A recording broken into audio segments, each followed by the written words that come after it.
Hello everyone, a very warm welcome to study IAS. I hope you all are doing well. स्वागत है आपका हमारी political science optional की series में, जहाँ पर अभी हम वेस्टर्न पॉलिटिकल थॉट्स को कवर कर रहे हैं। अभी तक हमने बहुत सारे थिंकर्स को कवर कर लिया है एंड आज हम स्टार्ट करने वाले हैं कम्प्लीटली डिफरेंट थिंकर के साथ, जो कि हैं रूजो, जीन जैक्वस रूजो। ठीक है, तो आज हम इनके जितने भी जो कंसेप्ट्स हैं उनको कवर करेंगे। एंड रूजो को पढ़ने में इसलिए मज़ा आता है क्योंकि ये एक ऐसे थिंकर है जिनको आप एक पर्टिकुलर आइडियोलॉजी से नहीं डिफाइन कर सकते। फॉर एग्जांपल, अभी तक जितने भी हमने थिंकर्स पढ़े हैं वो कहीं ना कहीं आपको अलग अलग दिखेंगे कि चलो डेमोक्रेसी को वो ज़्यादा सपोर्ट कर रहे हैं, या वो लिबरलिज्म के साथ हैं, या टोटलिटेरियन भी हमने देखे जो कि एकदम से ही स्टेट को सुप्रीम पावर दे देते हैं। यहाँ पर ये जो है ना, इनकी जो थिंकिंग है उनमें आपको सबका एक मिक्स देखने को मिलेगा, तो इसलिए इनको पढ़ने में मज़ा आता है। तो आज हम रूजो से शुरुआत करेंगे। सबसे पहले तो हम ये देखेंगे कि रूजो जो हैं वो किस सिचुएशन में रहे, क्या चीज़ों ने उनकी जो थिंकिंग है उनको कार्व किया है। ठीक है, तो रूजो का जो टाइमलाइन है that is between 1712 to 1778। Okay, and इन्होंने अपने टाइम में इन्होंने फ्रांस की वो स्थिति देखी है जब फ्रेंच रिवॉल्यूशन का टाइम चल रहा था।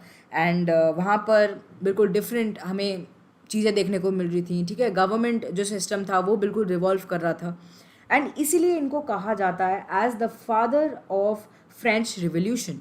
फादर ऑफ फ्रेंच रिवॉल्यूशन इन्हें इसलिए कहा जाता है because he came up with this thing कि लिबर्टी को मानो, इक्वालिटी को मानो, फ्रिटर्निटी को मानो। तो लिबर्टी, इक्वालिटी, फ्रिटर्निटी, ये जो कंसेप्ट हैं इतने बड़े बड़े जिनको हम अपने कॉन्स्टिट्यूशन में लाने की बात करते हैं, ठीक है, हम अपने कॉन्स्टिट्यूशन में इनको बाद में लेकर आए, ये इनको ये सामने लेकर आए। Rousseau came up with this thing कि liberty is important, equality is important, भाईचारा होना चाहिए, फ्रिटर्निटी इज़ इम्पॉर्टेंट। तो यहाँ से इनकी शुरुआत होती है। ठीक है, तो फ्रांस में ये थे, he was there in Geneva also, but उसके बाद ये फ्रांस के अंदर आ गए थे एंड यहाँ पर इनका जो पूरा इनका जो करियर है वो स्टार्ट होता है। इनको हम father of concept of popular sovereignty भी कहते हैं या जनरल विल भी कहते हैं।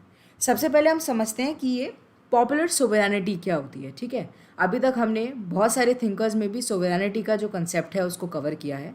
सोवरेनिटी का मतलब यह है कि किसी भी टेरिटरी में आपको हेरारकी देखने को मिलती है।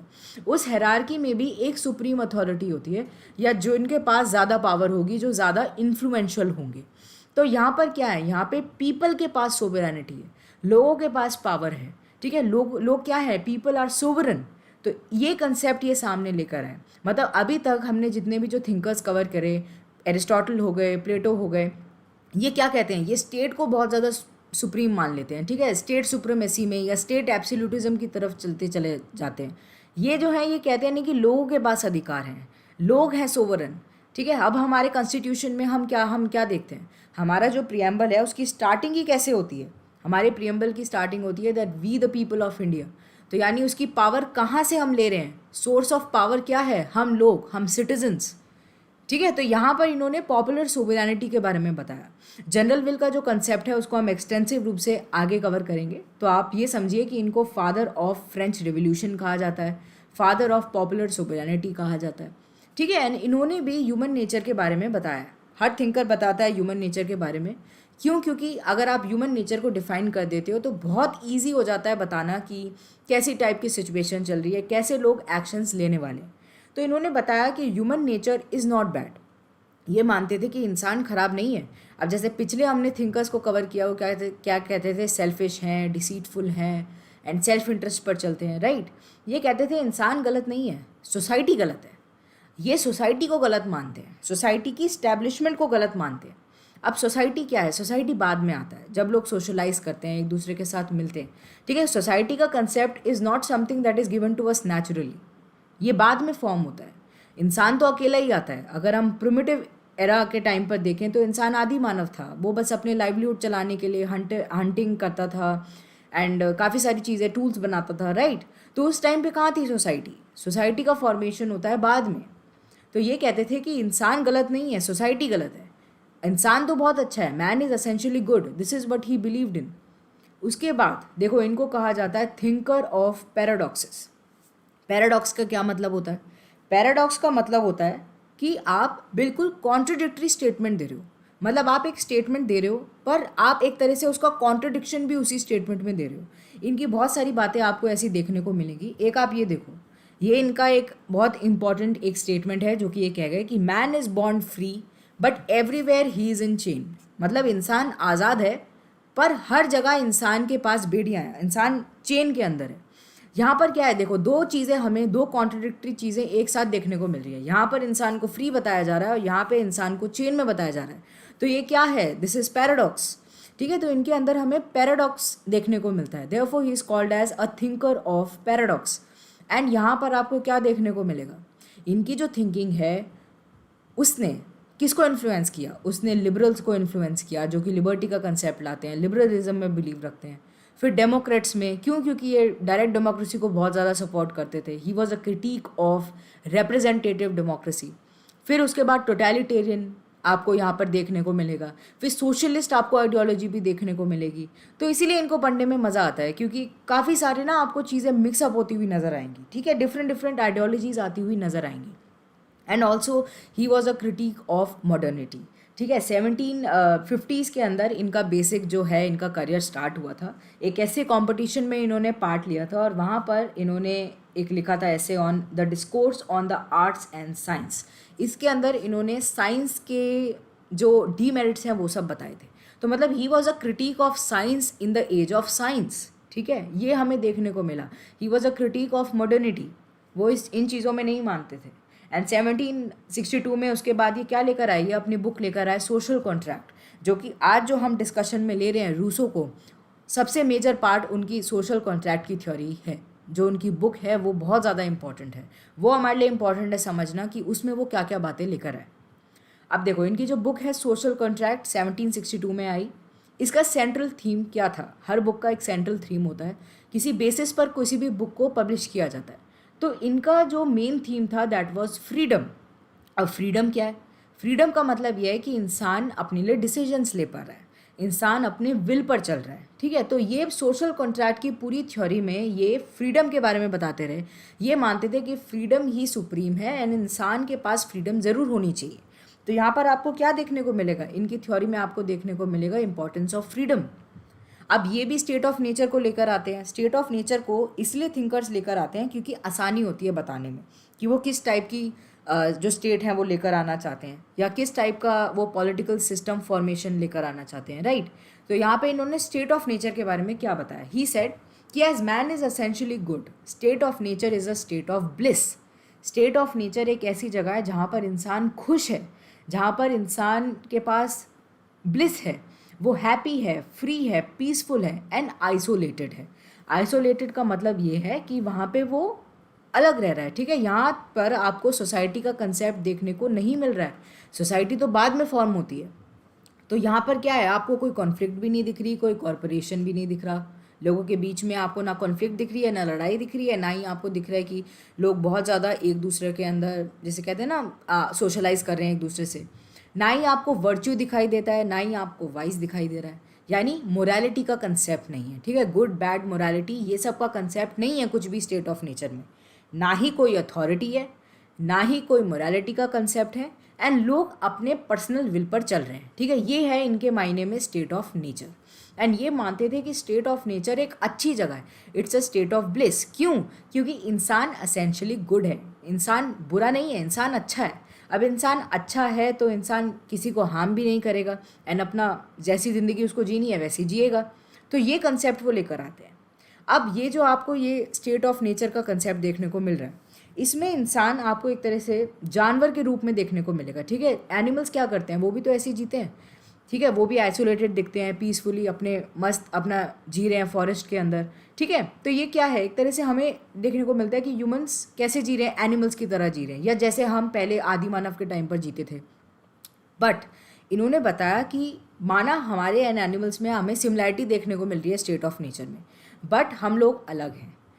हम लोग क्यों अलग हैं, देखो इन्होंने सिंपली बताया कि दो चीज़ें हमारे अंदर ऐसी हैं जो कि एनिमल्स के पास नहीं है बट हमारे पास है। ठीक है, this is something which is unique in humans.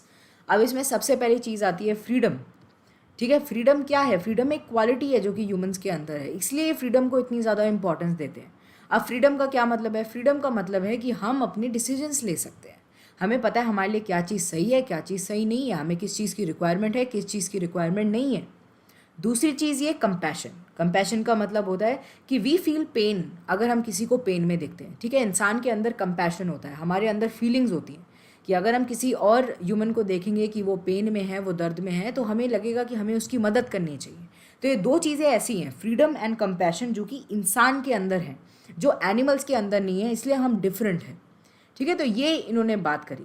तो आपको अभी क्या समझ आया? स्टेट ऑफ नेचर के बारे में उन्होंने क्या बताया, ह्यूमन नेचर के बारे में क्या बताया। And human nature, state of nature में दो ऐसी चीज़ें लेकर आता है जो कि एनिमल्स में नहीं है, इसलिए उनको डिफ्रेंशिएट कर देता है एनिमल से, फ्रीडम एंड कंपैशन, ठीक है। अब आप इनका एक कोट देखो, people in their natural state are basically good, but this natural innocence however is corrupted by the evils of society. तो यहाँ पर ये क्या कह रहे हैं, ये जो नेचुरल आपको इनोसेंस देखने को मिलती है स्टेट ऑफ नेचर में लोगों की, कि लोग क्या हैं, लोग खुश हैं, ठीक है, लोग एक दूसरे के साथ हारमनी में रह रहे हैं, ठीक है, पीस में रह रहे हैं। ये हाउएवर करप्ट हो जाती है bye the evils of society, जब सोसाइटी का फॉर्मेशन हो जाता है। देखो, सोसाइटी का फॉर्मेशन का मतलब ये है कि बेसिकली आपको सेटल्ड लाइफ देखने को मिल रही है, जो कि पहले नहीं थी। पहले इंसान अपनी विल पर जी रहा है, अपने हिसाब से जी रहा है। यहाँ पर आपको एक सिस्टम फॉर्म होता हुआ नज़र आ जाएगा जहाँ पे लोग सोशलाइज करेंगे। तो यहाँ पर इंसान करप्ट हो जाता है। सोसाइटी का आना मतलब सेल्फ इंटरेस्ट का आना, लोगों का अपने फ़ायदे के बारे में सोचना, नफ़ा नुकसान सोचना, ठीक है। तो ये इन्होंने बात कही। अब देखो, स्टेट ऑफ नेचर इनके लिए था स्टेट ऑफ इक्वालिटी। ये मानते थे कि इंसान सब एक है। यहाँ पे हमें स्टेट ऑफ नेचर में ये देखने को मिलता है। ये नहीं मानते थे उस चीज़ में कि कोई इंसान ऊपर है, कोई इंसान नीचे है। एंड इसलिए इन्होंने स्टेट ऑफ नेचर के अंदर जो लोग हैं, जो इंसान है, उनको नोबल सैवेज कहा है, ठीक है। सैवेज का मतलब क्या होता है, प्रिमिटिव ह्यूमंस कैसे रहते थे, राइट। तो उनका मानना था कि इन्नेट गुडनेस है लोगों के अंदर। इन्नेट मतलब एक अंदरूनी गुडनेस है जो कि अवे है, which is far away from corrupting influence of civilization और ऑफ सोसाइटी, ठीक है। तो ये इनका मानना था। इसीलिए ये आपको इम्पॉर्टेंट आपको याद रखना है, नोबल सैवेज। नोबल सैवेज किसको कहते हैं, ठीक है। नोबल सैवेज इन्होंने एक टर्मिनोलॉजी यूज़ करी for the people in state of nature. But अब देखो, नोबल सैवेज अच्छा है, ठीक है, लोग यहाँ पे अच्छे हैं, नोबल हैं, दे आर नाइस, ठीक है, दे आर जेंटल। बट ये जो जगह है ये भी करप्ट हो जाती है। करप्ट कैसे होगी, वंस सिविलाइजेशन आती हुई नज़र आएगी, सोसाइटी का फॉर्मेशन होगा।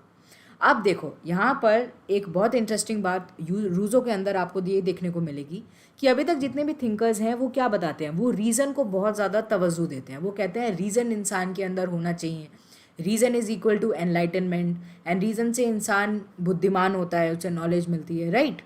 ये बिल्कुल कंप्लीटली डिफरेंट आइडियोलॉजी के साथ आते हैं। ये नेगेटिव कॉनोटेशन सामने रखते हैं रीज़न का, ये नेगेटिवली बताते हैं रीज़न के बारे में, प्रॉपर्टी के बारे में नेगेटिवली बताते हैं, ठीक है। तो यहाँ पर ये बहुत ज़्यादा डिफरेंट हो जाते हैं। अब ये कहते हैं कि civilization bring reason in man. Civilization के साथ, सोसाइटी के फॉर्मेशन के साथ इंसान के अंदर रीज़न आता है। एंड रीज़न इन्होंने कैसे बताया, देखो, रीज़न कैपिटलिस्ट व्यू में, कैपिटलिस्ट व्यू में क्या होता है, इंसान प्रॉफिट के बारे में सोचता है, इंसान नफ़ा नुकसान के बारे में सोचता है, मार्केट फॉर्मेशन हो जाता है, राइट। तो आपको कंज्यूमर आते हुए नज़र आएंगे एंड आपको वो लोग आते हुए नज़र आएंगे जो कि मैन्युफैक्चरर्स हैं, ठीक है। तो यहाँ पर इन्होंने कहा कि सिविलाइजेशन से आता है रीज़न, जो कि एक तरीके का कैपिटलिस्ट व्यू है, जिससे इंसान सेल्फ इंटरेस्ट के बारे में सोचता है एंड उसके बाद इंसान प्राइवेट प्रॉपर्टी के बारे में सोचने लग जाता है। तो प्राइवेट प्रॉपर्टी का जो कंसेप्ट है वो इंसान की सेल्फ इंटरेस्ट से आता है, उसके रीज़न से आता है। और वो रीज़न किससे आता है, रीज़न आता है सिविलाइजेशन के फॉर्म होने से। और सिविलाइजेशन फॉर्म जब होती है, जब जो स्टेट ऑफ नेचर है वो डिसरप्ट हो जाता है। तो आपको एक पूरी लीनियज समझ आ गई कि स्टेट ऑफ नेचर को ये अच्छा बताते हैं, सिविलाइजेशन को ये गलत बताते हैं। अब इनकी जो थिंकिंग है प्राइवेट प्रॉपर्टी की, ये हमारे लिए इम्पॉर्टेंट है। क्यों? क्योंकि इनका मानना था कि प्राइवेट प्रॉपर्टी की वजह से ही हमें इनइक्वालिटीज़ आती हुई नज़र आती हैं। प्राइवेट प्रॉपर्टी एक तरह से आपको सोसाइटी का फॉर्मेशन देखने को मिलता है, ठीक है, सिविलाइज्ड लाइफ देखने को मिलती है, एंड इसके बाद इंसान करप्ट हो जाता है। अब देखो, इनकी प्राइवेट प्रॉपर्टी का कंसेप्ट समझते हैं। ये मानते थे कि जो प्राइवेट प्रॉपर्टी होती है इंसान की, वो इंसान इसलिए नहीं लेता क्योंकि उसको मटेरियल नीड की रिक्वायरमेंट है, उसको रिसोर्सेज चाहिए। वो ही मानते थे इंसान इसलिए लेता है बिकॉज इंसान को सेल्फ लव चाहिए। एंड इंसान जब प्राइवेट प्रॉपर्टी को एक्वायर करता है, उनको सेल्फ लव अंदर से आता है, उनको खुशी मिलती है। अब ये सेल्फ लव इन्होंने दो तरीके से बताए हैं। पहला है सेल्फ प्रेजर्वेशन। सेल्फ प्रेजर्वेशन का मतलब है कि हम अपने आप को जीवित रखने के लिए अपने पास कुछ रिसोर्सेज रखने के लिए हम प्राइवेट प्रॉपर्टी को ले रहे हैं, ठीक है, कि हम लाइवलीहुड के लिए ले रहे हैं। हमारा एक दिमाग है कि हाँ हमें अपना जीवन चलाना है, हमारे पास रिसोर्सेज होने चाहिए। अब दूसरा क्या है, दूसरा सेल्फ लव ये कहता है कि हमारे पास डिज़ायर है to have more than other people. तो यानी यहाँ से क्या आपको आता हुआ नज़र आ जाता है, यहाँ पे आपको लोगों का एक सेल्फिश ट्रेट आता हुआ नज़र आता है, ठीक है। इंसान क्या कर रहा है, कंपटीशन में आ रहा है, एक दूसरे के खिलाफ राइवलरी में आ रहा है। पहले नहीं थी ये, स्टेट ऑफ नेचर में ऐसी कोई कंडीशन नहीं थी, वहाँ पे लोग नोबल सैवेज थे, खुशी खुशी जी रहे थे, सोसाइटी का फॉर्मेशन नहीं हुआ था। यहाँ पे क्या है, सोसाइटी का फॉर्मेशन भी हो गया, प्राइवेट प्रॉपर्टी भी आ गई, एंड उसके बाद लोगों के अंदर ये डिज़ायर हो गई कि तेरे से ज़्यादा मेरे पास प्रॉपर्टी होनी चाहिए, तेरे से ज़्यादा मेरे पास रिसोर्सेज होने चाहिए, ठीक है। तो ये इन्होंने बात कही।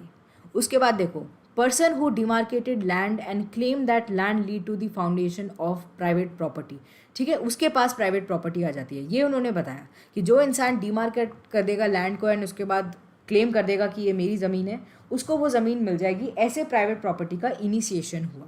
एंड अब ये जो प्राइवेट प्रॉपर्टी का इनिशिएशन हुआ, इससे क्या मेजर डिफरेंस आता है, इससे एक भावना आती है जिसको हम कहते हैं माइन एंड थाइन, ठीक है। माइन एंड थाइन हिंदी में अगर हम कहें तो मेरा तेरा स्टार्ट हो जाता है कि ये मेरा है ये तेरा है। इंसान का आपको सेल्फिश स्टेट आता हुआ नज़र आ जाता है, एंड इसी टाइम पर इंसान के अंदर जो इन्नेट गुडनेस होती है, जो अच्छाई होती है, वो हमें मरती हुई नज़र आ जाती है। तो माइन एंड थाइन का कंसेप्ट इनका बहुत ज़्यादा इंपॉर्टेंट है, इसके बारे में आपको पता होना चाहिए। ये कंसेप्ट इंसान को, जो नोबल सैवेज था स्टेट ऑफ नेचर के अंदर, अपनी फ्री विल पर चलता था, खुश था, एक दूसरे की लाइफ में इंटरफेयर नहीं करता था, वो क्या बन जाता है, डिप्राइव्ड एनिमल बन जाता है, ठीक है। एक जानवर की तरह बन जाता है, जो कि एपिटाइट के बेसिस पर चलता है, जो कि अपने सेल्फ इंटरेस्ट के बेसिस पर चलता है। तो ये आपको पूरी एक समझ आ गई कि कैसे आपको ना, आप एक चेन बना सकते हो इनकी थॉट में, कि स्टेट ऑफ नेचर से स्टार्ट, सबसे पहले तो आप ह्यूमन नेचर से स्टार्ट करोगे, उससे फिर आप स्टेट ऑफ नेचर के बारे में बताओगे, फिर आप बताओगे स्टेट ऑफ नेचर को इन्होंने कैसे अच्छा बताया, ठीक है, फिर सिविलाइजेशन का इनिशिएशन, फिर सोसाइटी का फॉर्मेशन, फिर प्राइवेट प्रॉपर्टी। ऐसे आप पूरा एक आंसर अच्छा फॉर्म कर पाएंगे अगर आपको पूरा इनका जो कंसेप्ट में जो लिंक्स है ना वो समझ आ जाएंगे। अब देखो, अब हमें कॉन्ट्रैक्ट क्यों चाहिए, मेन तो इनकी जो बुक थी वो किस पर थी, सोशल कॉन्ट्रैक्ट पर थी ना। अब हमें कॉन्ट्रैक्ट क्यों चाहिए, कॉन्ट्रैक्ट इसलिए चाहिए इंसान को क्योंकि इंसान को फ्रीडम चाहिए, इंसान को हैप्पीनेस चाहिए, ठीक है। इनकी मेन थीम ही ये थी बुक की कि इंसान को फ्रीडम चाहिए, इसलिए इंसान को सोशल कॉन्ट्रैक्ट की ज़रूरत है। तो इन्होंने दो ऑप्शन दिए। देखो, हम इंसानों के पास दो ऑप्शन है। इन्होंने ये कहा, पहला तो ये है कि हम स्टेट ऑफ नेचर के पास फिर से चले जाएं। अब स्टेट ऑफ नेचर में चले तो जाओ, पर ये पॉसिबल नहीं है। एक समय आएगा स्टेट ऑफ नेचर भी करप्ट हो जाएगा, सिविलाइजेशन फॉर्म हो जाएगी, प्राइवेट प्रॉपर्टी आ जाएगी और इंसान की जो गुडनेस है वो ख़राब हो जाएगी, ठीक है। अब इससे इन्होंने दूसरा भी ऑप्शन दिया जो कि कहीं ना कहीं प्रैक्टिकली पॉसिबल है, इंसान कर सकता है। ये दूसरा था कि rebuild society to bring freedom and happiness, हम फिर से सोसाइटी का ऐसा फॉर्मेशन करें कि हमें आज़ादी मिल पाए, हमें खुशी मिल पाए, फ्रीडम मिल पाए, हैप्पीनेस मिल पाए। तो इसीलिए ये कॉन्ट्रैक्ट की लाने की बात करते हैं ना। हाउ फ्रीडम इज़ पॉसिबल, कैसे पॉसिबल है ना। इंसान फ्री महसूस करेगा अपने आप को in the presence of society only when they are governed by the laws made by them, ठीक है। इंसान को खुशी जब मिलेगी जब वो उन लॉज के अंडर काम करेगा जो कि उन्होंने ही बनाए हैं। हमने पॉपुलर सोवरेनिटी की बात करी थी, अब आप इस चीज़ को लिंक करिए कि पॉपुलर सोवरेनिटी पे यहाँ पर वो एक तरह से लोगों को राइट दे देते हैं कि लोग अपने लिए क्या फॉर्म करेंगे, लॉज फॉर्म करेंगे। वो गवर्नमेंट को इसका राइट नहीं देते, ठीक है। गवर्नमेंट उनके लिए ये इनके लिए मानना था कि गवर्नमेंट सिर्फ एग्जीक्यूटिव एंड जुडिशरी से रिलेटेड जितना भी रोल है वो प्ले करेगी, लेजिस्लेटिव का जितना भी रोल होगा वो सारा लोग करेंगे, ठीक है। तो यहाँ पर आपको क्या दिख रहा है, लोगों का एक्टिव पार्टिसिपेशन दिख रहा है। पॉपुलर सोवरेनिटी के बारे में लोग बात कर रहे हैं, ठीक है। ये है and freedom is when we act on our will और चॉइस, ठीक है। इनका ये मानना था कि हम जब अपनी चॉइस के बेसिस पर चलते हैं तो हम क्या करते हैं, हम बेसिकली फ्रीडम की बात करते हैं ना। General will is the condition of freedom, ठीक है। यहाँ पर हम समझेंगे इनका जनरल विल का कंसेप्ट कि ये उसके बारे में क्या बात करते हैं। देखो, ये इन्होंने एक बात कही कि general will is always right. ये जनरल विल को बहुत ज़्यादा आपको दिखेगा कि ये एक तो ये बिल्कुल डिफरेंट एक थिंकिंग लेकर आया जनरल विल की। एंड जनरल विल की जो थिंकिंग है वो ये उसको सुप्रीम मान लेते हैं कि इससे बेटर कुछ नहीं हो सकता अगर इंसान को फ्रीडम लेनी है, अगर इंसान को हैप्पीनेस चाहिए ज़िंदगी में। तो देखो, जनरल विल का मतलब है विल ऑफ पीपल, ठीक है, लोग क्या चाहते हैं। अब सबसे पहले तो हमें ये जानना ज़रूरी है कि विल क्या होता है, ठीक है। विल का क्या कंसेप्ट है। देखो, विल इंसान की दो तरीके की होती है। एक होती है रियल विल, दूसरी होती है एक्चुअल विल। रियल विल वो विल होती है जो कि ओरिजिनल होती है, जो कि हमारी गुड विल होती है, ठीक है, जिसमें आपको इंसान की पायस नेचर देखने को मिलेगा, आपको इंसान की अच्छाई देखने को मिलेगी। दूसरा है एक्चुअल विल। एक्चुअल विल का मतलब यह है इट्स ए आर्टिफिशियल विल, ठीक है, एक आर्टिफिशियल एक सिस्टम आपको देखने को मिल रहा है यहाँ पर। It is a product of social circumstances, या सोसाइटी के इन्फ्लुएंस में आके इंसान जो विल को सामने लेकर आता है वो क्या है, दैट इज़ एक्चुअल विल। ये आपको एविल देखने को मिलेगी, सेल्फिश देखने को मिलेगी, यहाँ पर इंसान अपने फ़ायदे के बारे में सोचेगा। तो यहाँ पर देखो इन्होंने दोनों विल के बारे में बात करी। अब ये आपके लिए इम्पॉर्टेंट है, रियल विल ऑफ ह्यूमंस। ये कहते हैं कि वी नीड अ सिस्टम जहाँ पर लोग अपनी ज़िंदगी को जी सकें अपने चॉइस पर, और इसके लिए इंसान को क्या करना पड़ेगा, इंसान को एक कॉन्ट्रैक्ट में आना पड़ेगा। अब वो कॉन्ट्रैक्ट में कैसे आएंगे, इंसान के पास, सबके पास अपनी रियल विल है, ठीक है, इंसान के पास अपनी एक ओरिजिनल विल है, ठीक है, जो कि उनकी अच्छाई को दर्शाती है। इंसान को इन सारी रियल विल को कंबाइन करना होगा, इन सबको एक साथ लाना होगा, ठीक है, एंड इन सबको जब आप एक साथ लेकर आओगे तो ये फॉर्म करेंगी जनरल विल, ठीक है। तो मतलब sum of real will is equal to general will. General will क्या है, बहुत सारी सब लोगों की, यानी ABCDEFG जितने भी लोग हैं उन सब की आप जनरल जो रियल विल है उसको आप प्लस कर रहे हो, उसका एडिशन कर रहे हो, that will form the general will. अब ये जो जनरल विल है ये क्या फॉर्म करने में मदद करेगी, ये फॉर्म करने में मदद करेगी स्टेट को, कि स्टेट फॉर्म होगा इससे, ठीक है। तो that we will act with our real will and not actual will. General will इसको सिंबल करती है, इसके बारे में दिखाती है। जनरल विल का मतलब यह है कि लोग एक दूसरे के साथ ये मान रहे हैं कि हम लोग हमेशा अपनी रियल विल पर चलेंगे एंड एक्चुअल विल के बारे में हम नहीं सोचेंगे, उसके ऊपर हम नहीं चलेंगे, ठीक है। तो यहाँ से आपको देखने को मिलता है जनरल विल का कंसेप्ट या स्टेट का फॉर्मेशन का कंसेप्ट। स्टेट क्यों चाहिए, क्योंकि हमें फ्रीडम चाहिए, हमें हैप्पीनेस चाहिए, ओके। एंड ये जनरल विल क्या है, इनका ये मानना नहीं था कि ये जनरल विल कोई एकदम अलग सी चीज़ है, ये मानते थे नहीं ये ऑर्गेनिक है, ये नेचुरल है, ठीक है। एंड विल भी काफ़ी तरीके की होती है, जनरल विल होती है, कॉर्पोरेट विल होती है, प्राइवेट विल होती है। ये जनरल विल के बारे में बात कर रहे हैं जहाँ पर लोग एक साथ आ रहे हैं, okay. And law of state represent good will of the man and so man should represent the law of the state.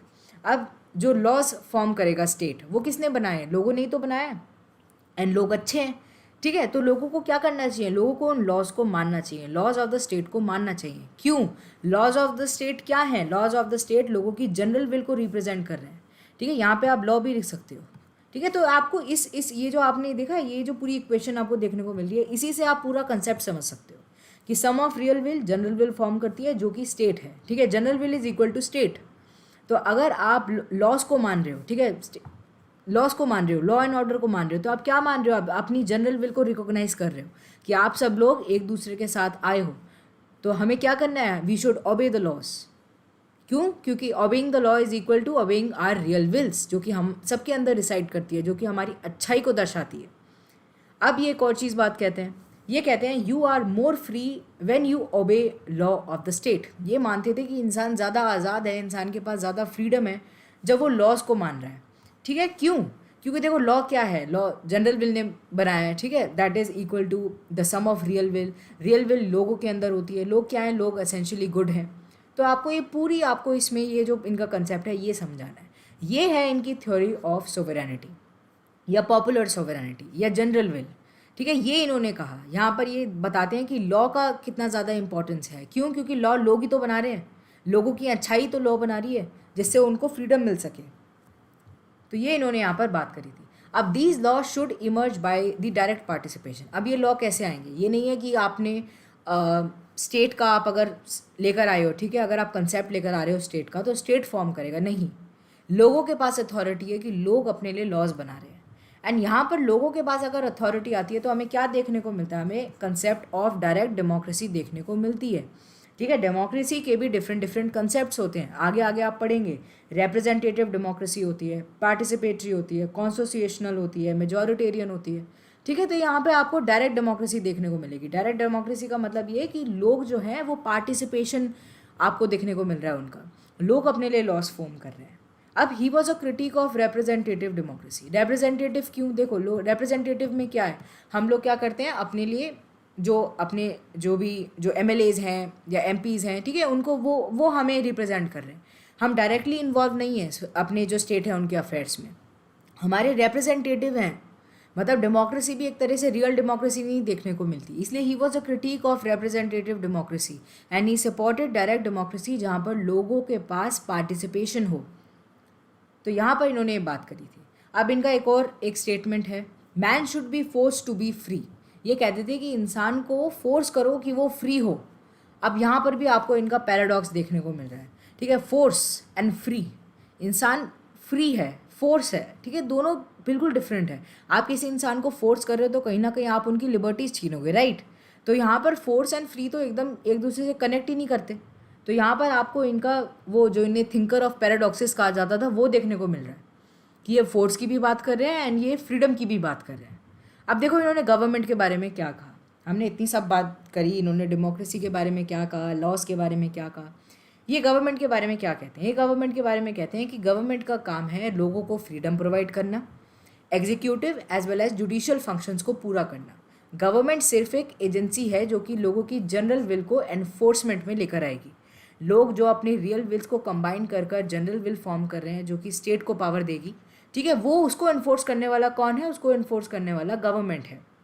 Government नहीं फॉर्म करती है लॉस, लॉ कौन फॉर्म करेंगे? लॉ फॉर्म करेंगे लोग। इसलिए यहाँ पर हमें डायरेक्ट डेमोक्रेसी देखने को मिलती है। तो आज हमने इनके सारे जितने भी जो कंसेप्ट थे वो सारे समझ लिए, ठीक है, कि रोज़ क्या क्या बातें कहते हैं, ठीक है, क्या क्या चीज़ें लेकर आते हैं। एंड ऑल्सो आपने देखा होगा कि ये कितने ज़्यादा डिफरेंट है और सब थिंकर्स से, ठीक है, कम्प्लीटली आपको एक डिफरेंस नज़र आता है। अब एक इंपॉर्टेंट स्टेटमेंट है जो कि सामने आ जाता है कि general will of Rousseau is Hobbes Leviathan with its head chopped off. ठीक है, अब इसका क्या मतलब है कि हॉब्स की जो लेवियाथन है उसका आपने एक तरह से गला काट दिया। गला काट दिया मतलब आप उसका हाफ पार्ट समझ रहे हो, ठीक है। एब्सेंस आपको देखने को मिल रहा है कुछ चीज़ों का, बट आपको कुछ चीज़ें आपको सिमिलर भी देखने को मिल रही है। सिमिलर जैसे both gave importance to absolute power of the state, ठीक है, कि स्टेट के पास पावर है, बट इनका ये मानना था कि स्टेट क्या है, बेसिकली लोगों की जनरल विल ही फॉर्म कर रही है, ठीक है। तो यहाँ पर आपको एक इनकी सिमिलैरिटी भी देखने को मिलेगी, इनका डिफरेंस भी देखने को मिलेगा। इसलिए ये बहुत ज़्यादा इंपॉर्टेंट थिंकर हैं पॉलिटिकल साइंस के बिहाफ पर। Yes Surya, it is important for sociology also. And काफ़ी सारे थिंकर्स ऐसे हैं जो कि डिफरेंट सब्जेक्ट्स में हमें पढ़ने होते हैं। जैसे सोक्रेटिस हो गए, सोक्रेटिस को भी हम सोशियोलॉजी में कवर करते हैं, कांट को भी हम कवर करते हैं, ठीक है। तो ऐसे बहुत सारे हैं थिंकर्स जो कि कोइंसाइड करते रहते हैं। तो आज हमने सारे रूसों के जितने भी पॉलिटिकल साइंस के लिए इम्पॉर्टेंट है थिंकिंग, उन सबको हमने कवर किया है। आई होप आपको मज़ा आया होगा। ऐसे ही आप हमारे साथ ये जो लेक्चर सीरीज़ है इसमें इन्वॉल्व होते रहिए। 5 बजे शाम को ये आती है एंड हम थिंकर्स हैं उनको कवर कर रहे हैं। अभी हमारे बहुत सारे थिंकर्स रह गए, जीएस मिल रह गए, एंड सबसे इम्पॉर्टेंट, मतलब इतने ज़्यादा इम्पॉर्टेंट, उनसे ज़्यादा इम्पॉर्टेंट कोई है नहीं, मार्क्स, ठीक है, कार्ल मार्क्स, उनके बारे में हमारे लिए रह गया, ठीक है। तो उनको भी हम कवर करेंगे आगे एंड बहुत ज़्यादा मज़ा आएगा। इनकी थिंकिंग को देखेंगे एंड एक एनालाइज करने की कोशिश करेंगे कि अभी हमें इनकी थिंकिंग कहाँ कहाँ पर इनका जो रेलेवेंस है वो देखने को मिलता है। ओके, चलिए आज के लेक्चर को हम यहीं ख़त्म करते हैं and do not forget to hit the like button and ऐसे ही आप हमारी ये जो सीरीज़ है इसको सपोर्ट देते रहिए। This was all for this video. Thank you very much.